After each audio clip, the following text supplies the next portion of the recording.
Hi dear friends, I hope आप सब ठीक होंगे। तो फ्रेंड्स, आज की क्लास में हम बात करने वाले हैं भारत की मिट्टी एवं उनके प्रकार। तो फ्रेंड्स, यहाँ पर आपको एक बात बताना चाहता हूँ, जो हमारा एग्ज़ाम होता है उसमें एक या दो क्वेश्चन ज़रूर पूछे जाते हैं। तो आप शुरू से लेकर अंत तक हमारी इस वीडियो में बने रहिएगा फ्रेंड्स। यदि चैनल में नए हैं तो चैनल को सब्सक्राइब कर लीजिए। तो चलिए वीडियो स्टार्ट करते हैं। आपके सामने दिखाई दे रहा होगा, देखिए फ्रेंड्स, यहाँ पर लिखा हुआ है भारत की मिट्टी के प्रकार। सबसे पहले एक बात समझ लेते हैं पृथ्वी के ऊपरी सतह पर मोटे, माध्यम और बारीक कार्बनिक तथा अकार्बनिक मिश्रित कणों को मृदा या मिट्टी कहते हैं। मृदा की ऊपरी सतह पर मिट्टी हटाने पर प्रायः जो परत प्राप्त होती है उसे चट्टान या शैल कहते हैं। कभी कभी थोड़ी गहराई पर भी हमें चट्टान मिल जाती है। तो फ्रेंड्स, ये थी आपकी मिट्टी की डिफिनेशन या परिभाषा। वहीं बात करें तो मिट्टी के प्रकार, अर्थात भारत की मिट्टी के प्रकार जो है आपका Indian council for agriculture research, उसके द्वारा अर्थात भारतीय कृषि अनुसंधान संस्थान या परिषद के अनुसार भारत में 8 प्रकार की मिट्टियाँ पाई जाती हैं। कितने प्रकार की? 8 प्रकार की मिट्टियाँ पाई जाती हैं। और मिट्टियों का जो स्टडी होता है फ्रेंड्स, कहने का मतलब है जो मिट्टियों का अध्ययन होता है उसको हम पेडोलॉजी कहते हैं। क्या कहते हैं फ्रेंड्स? पेडोलॉजी। अब देखिए, बात करें आगे, मैंने आपको बताया कि जो मिट्टियाँ होती हैं वो 8 प्रकार की होती हैं। तो उन 8 प्रकार की मिट्टियों में अगर बात करें तो देखिए, सबसे पहले नंबर पे पर्वतीय मिट्टी, फिर जालोड़ मिट्टी, काली मिट्टी, लाल मिट्टी, लेटराइट मिट्टी, पीट एवं दलदली मिट्टी, लवणी एवं क्षारीय मिट्टी। ये बहुत इंपॉर्टेंट मिट्टियाँ होती हैं फ्रेंड्स। 8वें नंबर की जो मिट्टी होती है उसे हम मरु मिट्टी कहते हैं। ठीक है फ्रेंड्स, अर्थात मरुस्थलीय मिट्टी भी कह सकते हो आप। चलिए तो आगे बात करेंगे। देखिए, यहाँ बताना चाहता हूँ फ्रेंड्स, भारत की सभी मिट्टियों में प्रमुखता 3 तत्वों की कमी पाई जाती है। जो भारत की मिट्टी है उसमें 3 चीज़ें नहीं मिलती हैं। तो वो तीनों कौन है फ्रेंड्स, ये समझिए। देखिए, पहले नंबर में आपको ह्यूमस दिख रहा होगा, दूसरे नंबर में नाइट्रोजन और तीसरे नंबर में फास्फोरस। यहाँ अगर बात करें तो फास्फोरस और नाइट्रोजन तो आप नॉर्मल जानते होंगे। बात अगर करें कि ह्यूमस क्या है, तो आपको थोड़ा सा समझना है। जितने भी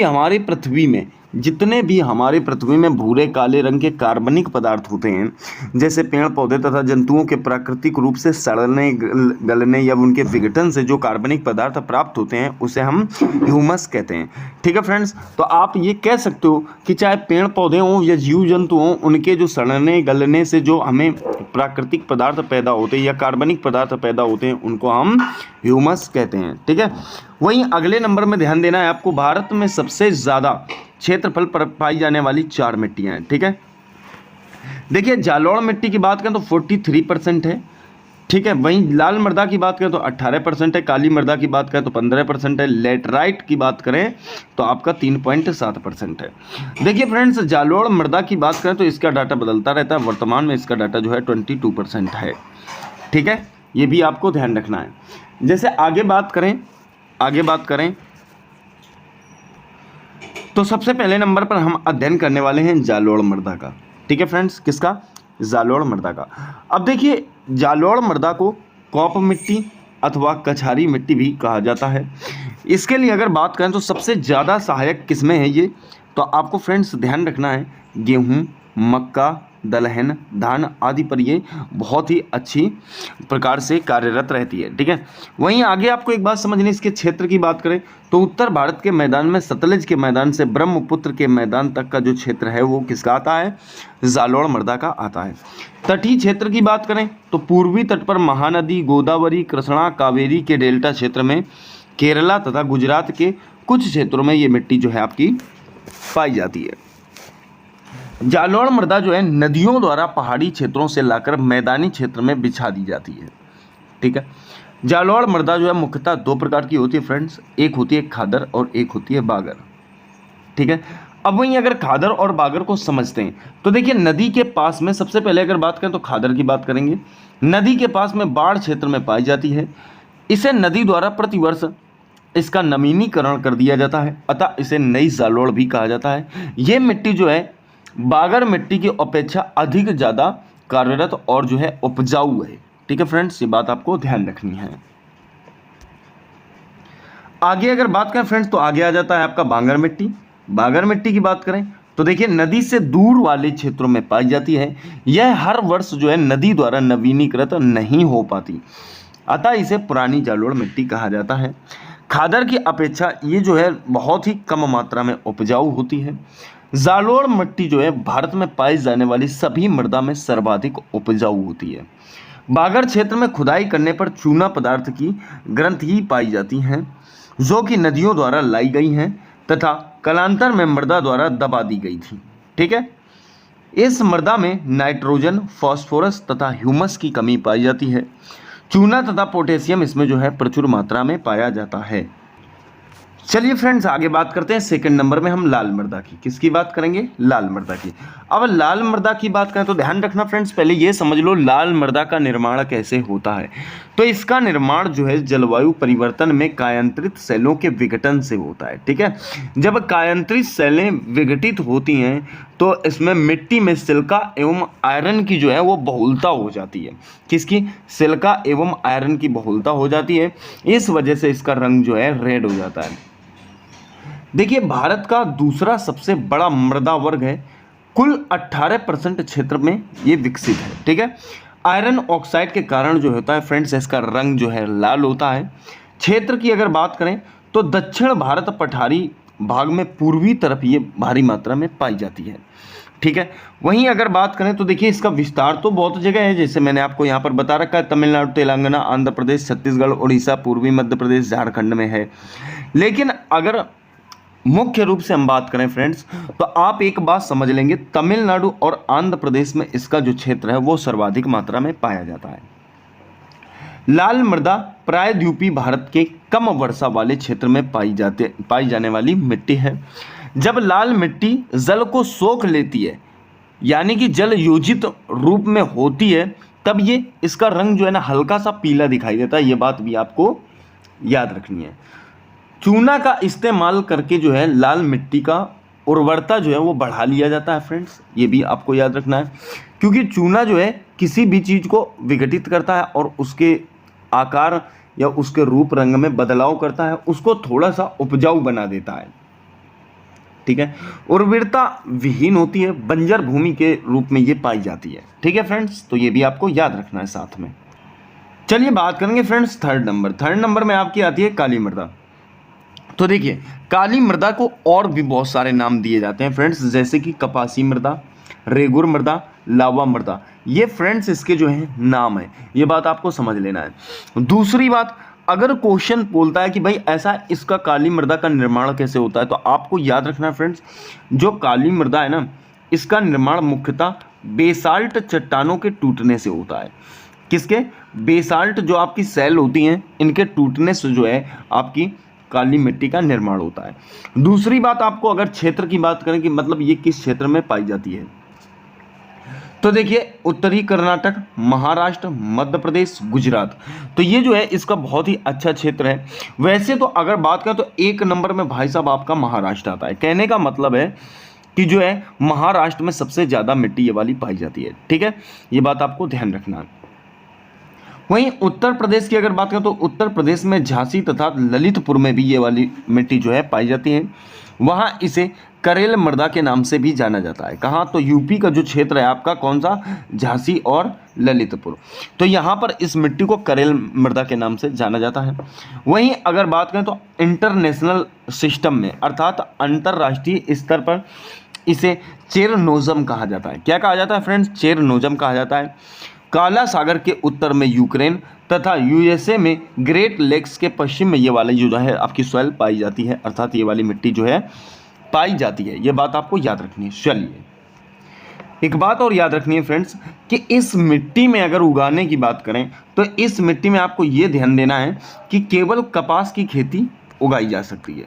लेकिन एक बात है, इसके साथ अगर आप जैसे गेहूँ उगाते हैं, ठीक है ना, तो ऐसा नहीं है उसकी उपज नहीं होगी, बिल्कुल होगी, उसकी उपज बिल्कुल होगी, लेकिन जो परसेंटेज है गेहूं का वो घट जाता है। ठीक है, बहुत कम मात्रा में गेहूं की मात्रा होगी। उसके बाद दूसरी बात है कि कभी कभी तो फसल बिल्कुल बेकार हो जाती है, क्योंकि इसमें पानी की खपत बहुत ज़्यादा होती है। ठीक है, दूसरी बात, गन्ना की भी कृषि इसमें अच्छी खासी मात्रा में की जा सकती है। ठीक है, तो ये बात आपको याद रखना कि अगर मुख्य रूप से देखें तो हम इसमें कपास ही उगा सकते हैं। ठीक है, तो ये बात आपको याद रखनी है। चलिए देखिए फ्रेंड्स, आगे बात करते हैं। तो काली मृदा लावा चट्टानों के टूटने से बनी होती है, बात बता चुका हूँ। दक्कन का पठार तथा मालवा पठार की प्रमुख मिट्टी है। सबसे अधिक कहाँ पाई जाती है फ्रेंड्स? तो महाराष्ट्र में पाई जाती है, ये बात आपको ध्यान। दूसरी बात ये भी ध्यान रखनी है फ्रेंड्स कि इस मृदा में जल धारण करने की क्षमता बहुत ही ज़्यादा होती है। शुष्क कृषि अर्थात जल बच वाली सिंचाई पर आधारित होती है, उसके लिए ये उपयुक्त होती है। ठीक है, इसका रंग काला क्यों होता है ये समझ लेते हैं फ्रेंड्स। तो इसका रंग जो काला होता है ना, वो टिटेनिफेरस मैग्नेटाइट के कारण होता है। ठीक है, किसके कारण? तो टिटेनिफेरस मैग्नेटाइट के कारण होता है, और इसे ब्लैक कॉटन सॉइल के नाम से भी जाना जाता है, उसके लिए भी ये विश्व प्रसिद्ध है। ठीक है फ्रेंड्स, चलिए तो आशा करता हूँ आपको काली मिट्टी का समस्त जो चीज़ है वो समझ में आ गया होगा। ठीक है, चलिए तो फ्रेंड्स बात करते हैं। आपके सामने आ चुका है 4th नंबर की मिट्टी अर्थात लेटराइट मिट्टी। ठीक है, लेटराइट मिट्टी। तो देखिए, इस मृदा के निर्माण हेतु दो प्रमुख परिस्थितियां होती हैं। ठीक है, पहली क्या होनी चाहिए कि 200 सेमी से अधिक वर्षा होनी चाहिए फ्रेंड्स। ठीक है, कितनी वर्षा होनी चाहिए? ये जरूरी है कि 200 सेमी से अधिक वर्षा हो। दूसरी बात, अधिक गर्मी वाले क्षेत्र में। ठीक है, तो ये दो जगह पर पाई जाती है। उसके बाद देखिए आगे बात करें तो उपरोक्त परिस्थितियां भारत में केवल 3 जगह पाई जाती हैं। कितने स्थान पर पाई जाती हैं? केवल 3 जगह पाई जाती हैं। जैसे अगर बात करें तो पश्चिमी तट पर, उड़ीसा तट पर और शिलोंग पठार पर, ये 3 जगह। असम की मिकरेंगम पहाड़ियों पर जो है ये कुछ मात्रा में पाई जाती है फ्रेंड्स, ये भी आपको ध्यान रखना है। दूसरा कि जिस क्षेत्र में ये पाई जाती है वहां पर इस मिट्टी का नाम जो है मखरीली, क्या? मखरली मिट्टी का भी नाम इसे दिया जाता है। ठीक है, उसके बाद अगर बात करें फ्रेंड्स तो यहां पर देखिए बताया मैंने सर्वाधिक क्षेत्रफल केरल में, उसके बाद जो है महाराष्ट्र में। इसका जो सर्वाधिक क्षेत्रफल है वो केरल में देखने को मिलता है। तमिलनाडु के शिवराय पहाड़ी में भी कुछ मात्रा में इसका भाग आपको देखने को मिलता है। देखिए एक बात बता दी है मैंने कि ईंट बनाने में इसका प्रयोग भारी मात्रा में किया जाता है। दूसरी बात देखिए, ह्यूमस, नाइट्रोजन, फास्फोरस तथा पोटास की कमी होती है, ये बात तो आपको ध्यान रखनी है। आयरन तथा एल्यूमिनियम के ऑक्साइड की प्रचुरता इसमें पाई जाती है, तथा आयरन ऑक्साइड के कारण इसका रंग जो है कभी कभी हमें लाल देखने को मिलता है। अधिक वर्षा के कारण तथा क्रम से भीगने और सूखने से इस मृदा में सिलिका पदार्थ का जो है आपका निच्छालन हो जाता है। ठीक है, अर्थात लीचिंग की प्रक्रिया इसमें देखने को मिलती है, जिसे हम निच्छालित कहते हैं। ठीक है, दूसरी बात, खाद्यान्न के लिए अनुपयुक्त मृदा है, इसी कारण इसमें चाय, कॉफी, मसाले, काजू, सिनकोना आदि जो है उगाए जाते हैं। ये बात आपको ध्यान रखनी है। एक बात और ध्यान रखिएगा फ्रेंड्स, जो भूमिगत जलवायु लेटराइट मिट्टी होती है वो काफ़ी उपजाऊ होती है। इसका कारण क्या होता है कि जब वर्षा होती है तो लौ ऑक्साइड होता है वो जल के साथ घुलकर नीचे चले जाते हैं। फ्रेंड्स एक बात आपको याद रखनी होती है कि मतलब जो मिट्टियों का रंग है किस कारण, जैसे मैंने काली मिट्टी बताया, तो काली मिट्टी को आपको यह याद रखना है कि जो आपका टिटेनिफेरस मैग्नेटाइट है उसके कारण जो है उसका रंग काला होता है। लाल मिट्टी का आयरन ऑक्साइड के कारण उसका रंग जो है लाल होता है। ठीक है, दूसरी बात, एक बात याद रखनी, जैसे व्हाइट मिट्टी पूछ ले, व्हाइट सॉल्ट, सफेद लेटराइट, एक फ्रेंड्स लाल लेटराइट होती है, एक सफेद लेटराइट होती है। तो जैसे व्हाइट लेटराइट के बारे में बात करें तो व्हाइट लेटराइट अर्थात सफेद लेटराइट की उर्वरता सबसे कम होती है। और एक शब्द होता है फ्रेंड्स किसमें, तो व्हाइट लेटराइट, उसमें याद रखना फ्रेंड्स केओलिन, क्या यहां मैंने लिख दिया है देखिएगा, केओलिन। तो अगर क्वेश्चन पूछता है कि जो सफेद लेटराइट मिट्टी होती है उसका रंग सफेद क्यों होता है, तो आपको याद रखना है केओलिन के कारण इसका रंग जो है कभी कभी सफेद दिखाई देता है। ठीक है फ्रेंड्स, उसकी जो है ऊपर की जो परपटी होती है वो सफेद हो जाती है। ठीक है, चलिए आगे बात करें। तो आगे आपको ध्यान देना है फ्रेंड्स, आगे देखिए फ्रेंड्स, तो आगे आ चुका है आपके पास मरुस्थलीय मिट्टी, 5 नंबर की मिट्टी। ठीक है, तो मरुस्थलीय मिट्टी की अगर बात करें तो एक बात ध्यान दीजिएगा कि विस्तार की बात करें तो भारत के पश्चिमी भाग वाले शुष्क क्षेत्र में, जैसे दक्षिणी पंजाब, दक्षिणी हरियाणा, राजस्थान, गुजरात का कच्छ, जिसमें राजस्थान में तो ये भारी मात्रा में आपको देखने को मिलेगी। ठीक है फ्रेंड्स, तो राजस्थान हो गया, गुजरात हो गया, पंजाब हो गया और हरियाणा के कुछ भागों में आपको देखने को मिलती है। दूसरी बात करें तो खाद्यान्न उगाना संभव नहीं है, लेकिन ज्वार, बाजरा, मोटे अनाज एवं सरसों की खेती जो है ये यहाँ पर आपको थोड़ी मात्रा में देखने को मिलेगी। वहीं बात करें फ्रेंड्स, अगली मिट्टी आपके पास 6 नंबर में पर्वतीय मिट्टी। ठीक है, देखिए हिमालय के साथ साथ पाई जाती है ये मिट्टी। किसके साथ साथ पाई जाती है फ्रेंड्स? तो हिमालय के जो आपका हिमालय का जो क्षेत्रीय भाग होता है उसमें देखने को आपको मिलेगी। दूसरी बात, जम्मू कश्मीर, हिमाचल प्रदेश, उत्तराखंड, सिक्किम तथा अरुणाचल प्रदेश में ये वाली मिट्टी पाई जाती है। इसमें ह्यूमस की तो अधिकता होती है, जिस कारण अम्लीय गुण इसमें आ जाते हैं और पर्वतीय ढालों पर जो है सेब, नाशपाती एवं चाय की खेती कर पाना थोड़ा सा संभव होता है। ये पूर्ण विकसित मृदा नहीं मानी जाती है। ठीक है फ्रेंड्स, क्योंकि इसमें जो है सारी कृषियां नहीं की जाती हैं, बारिश की वजह से इसमें भारी मात्रा में आपको नुकसान भी देखने को मिलता है। देखिए फ्रेंड्स, आगे बात करते हैं 7 नंबर में पीट एवं दलदली मृदा। कौन सी फ्रेंड्स? तो पीट एवं दलदली मृदा। देखिए पीट मृदा केरल एवं तमिलनाडु के तटों पर जल जमाव के कारण पाई जाती है। ठीक है फ्रेंड्स, आपको याद रखना है फ्रेंड्स, बहुत क्वेश्चन पूछ सकता है आपसे, तो आपको ये ध्यान रखना है कि पीट मृदा कहाँ मिलती है। अगर ये क्वेश्चन पूछता है तो आपको बता देना कि साहब केरल एवं तमिलनाडु के तटों पर मिल जाती है। दूसरी बात, पीट मृदा का विकास गीली भूमि पर वनस्पतियों के सड़ने से हुआ है, अतः इसमें ह्यूमस की जो है मात्रा अधिक होती है। देखिए जहाँ पर वनस्पतियाँ सड़ती हैं वहाँ पर ह्यूमस भारी मात्रा में होता है, तो वहाँ पर कृषि कर पाना थोड़ा सा संभव दिखाई देता है। दूसरी बात अगर बात करें तो दलदली मिट्टी में सबसे अधिक ह्यूमस पाया जाता है। क्या पाया जाता है फ्रेंड्स? दलदली मृदा में जो है सबसे अधिक ह्यूमस पाया जाता है, सुंदर वन वाले क्षेत्र में पाई जाती है। दूसरी बात, दलदली मिट्टी ज्वार वाले क्षेत्र में भी मिल जाती है आपको। ठीक है फ्रेंड्स, तो आपको ये याद रखना है। चलिए फ्रेंड्स, तो 8 नंबर में बात करने वाले हैं। तो 8 नंबर में आपको यहाँ पर देखना है कि 8 नंबर में आता है आपका लवणी मिट्टी। कौन सी मिट्टी आती है फ्रेंड्स? तो लवणी एवं क्षारीय मृदा आती है। तो लवणी एवं क्षारीय मृदा की बात करें तो देखिए अधिक सिंचाई वाले क्षेत्र में पाई जाती है। दूसरी नंबर पे अगर बात करें, अधिकांश हरित क्रांति वाला क्षेत्र जैसे पंजाब, हरियाणा, पश्चिमी उत्तर प्रदेश, उत्तरी राजस्थान, इस मृदा को रे और कल्लर नाम से भी जाना जाता है। कौन सा फ्रेंड्स? तो एक नाम रे याद रखना, दूसरा कल्लर नाम याद रखना, तो इसके नाम से भी जाना जाता है। वहीं अगर बात करें कि इसमें एग्रीकल्चर किसका किसका हो सकता है, तो याद रखिए फ्रेंड्स, लवण प्रतिरोधी फसलें ही उगाई जाती हैं। जैसे अगर बात करें तो बरसीम हो गई, धान हो गई और गन्ना, ये सारी चीजें जो है लवणी रायचूर दोआब पर मुख्य। अब कुछ इंपॉर्टेंट फैक्ट समझ लीजिए फ्रेंड्स, जैसे अगर बात करें केंद्रीय मृदा संरक्षण बोर्ड, ठीक है, अगर क्वेश्चन कहता है देश में मृदा अपरदन व उसके दुष्परिणामों का नियंत्रण करने के लिए जैसे ईंट भट्ठों के लिए पर अधिकार ही जो था इस संघर्ष का प्रमुख कारण था, उससे मिट्टी निकाल के ईंटों का निर्माण किया जाता है, तो उन सबको रोकने के लिए केंद्रीय मृदा संरक्षण बोर्ड का गठन हुआ। किसका?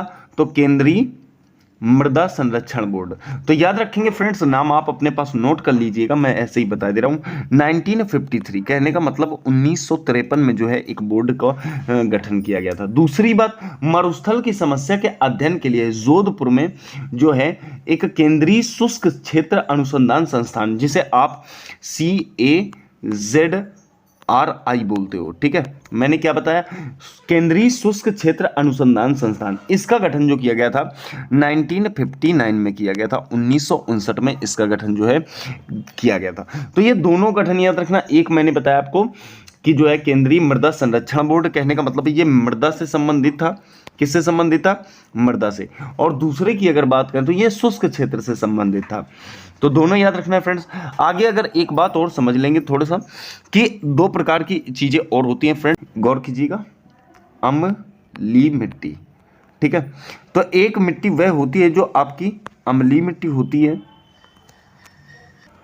तो इसकी अम्लीयता को कम करने के लिए किसका प्रयोग किया जाता है फ्रेंड्स? तो चूने का प्रयोग किया जाता है। किसका? तो चूने का प्रयोग किया जाता है। किसके लिए? अम्लीय मिट्टी की अम्लीयता कम करने के लिए जो है चूने का प्रयोग किया जाता है। वहीं दूसरी बात बताएं फ्रेंड्स, तो एक बात और समझिएगा, जैसे अगली चीज होती है फ्रेंड्स क्षारीय मिट्टी। कौन सी? एक तो आपने समझी अम्लीय मिट्टी, एक होती है क्षारीय मिट्टी। क्षारीय मिट्टी की बात करें तो मिट्टी में क्षारीयता को कम करने के लिए इसमें जो है जिप्सम का उपयोग किया जाता है। किसका उपयोग किया जाता है? जिप्सम का। तो ये बात भी आपको याद रखनी है फ्रेंड्स कि अगर बात करते हैं तो अम्लीयता को कम करने के लिए क्या किया जाता है, तो आपका चूने का प्रयोग किया जाता है। दूसरे नंबर पर मैंने बताया आपको कि जो है आपका क्षारीय मिट्टी में जो है उसकी क्षारीयता को कम करने के लिए किसका प्रयोग किया जाता है, तो आप ये भी याद रखेंगे फ्रेंड्स, उसके लिए जो है हम चूने का प्रयोग करते हैं। ठीक है, देखिए एक बात और याद रखना, मुख्यतः जो फसलें होती हैं, ठीक है, क्या मुख्यतः जो हमारी फसलें होती हैं, तो उन फसलों को उगाने के लिए भूमि का, अर्थात किसका, भूमि का जो पीएच मान रहने वाला है, ठीक है, क्या पीएच मान रहने वाला है फ्रेंड्स, वो 6 से 7 रहेगा। कितना रहेगा, 6 से 7 पीएच मान रहने वाला होता है। ठीक है, तो आपको ये याद रखना, मुख्यतः फसलों को उगाने के लिए भूमि का पीएच मान कितना होना चाहिए, तो मैंने आपको बताया फ्रेंड्स कि जो है पीएच मान जो है 6 से 7 होना ज़रूरी होता है। ठीक है फ्रेंड्स, तो यहाँ पर मैंने आपको 8 प्रकार की मिट्टियाँ बहुत ही आसान तरीके से करा दी हैं फ्रेंड्स। यदि आपको वीडियो अच्छा लगा है तो चैनल को लाइक शेयर सब्सक्राइब करना बिल्कुल ना भूलिए।